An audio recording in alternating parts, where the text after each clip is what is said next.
Friends of the rail park want to turn this former freight railroad track into a public green space. There's two parts of the rail park. One is a 3-mile corridor running along Fairmount Park and through sections of North Philadelphia.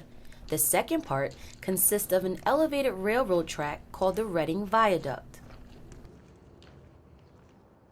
This project that we're advocating for, a 3-mile linear park and recreational pathway, could be a transformative project for the city of Philadelphia.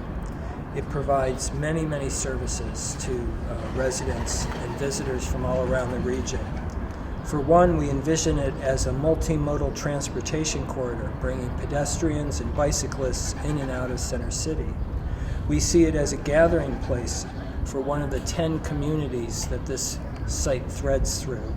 And we see it as a regional, statewide, national, and international attraction that would bring more visitors to Philadelphia.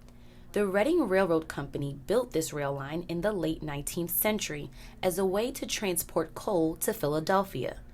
The Reading Viaduct, east of Broad Street, was used as a passenger commuter rail line. Services stopped in 1984.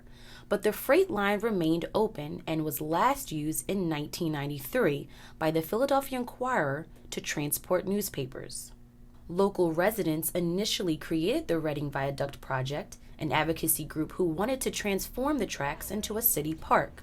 In 2010, the group merged with Friends of the Rail Park to form a nonprofit organization. Phase 1, a segment spanning from North Broad at Noble Street, raising up to the elevated viaduct and extending toward Callow Hill Street, is scheduled to break ground in 2016. Phase 1 of the rail park is a quarter-mile section that's designed, it's engineered, it's shovel-ready. And the site of Phase 1, along with this whole corridor into the tunnel where we're standing today, is owned by SEPTA.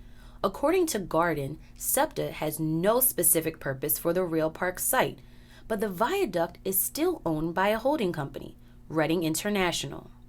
Garden says the biggest challenge for the project is raising funds, and the price tag for a project like this?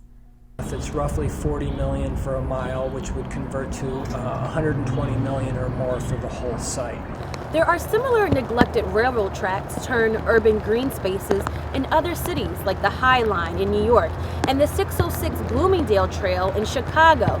So what makes the rail park so special? Well, it connects several cultural institutions, 10 neighborhoods, and will be a bike and recreational trail. Trenae, Nuri, Philly Cam Voices.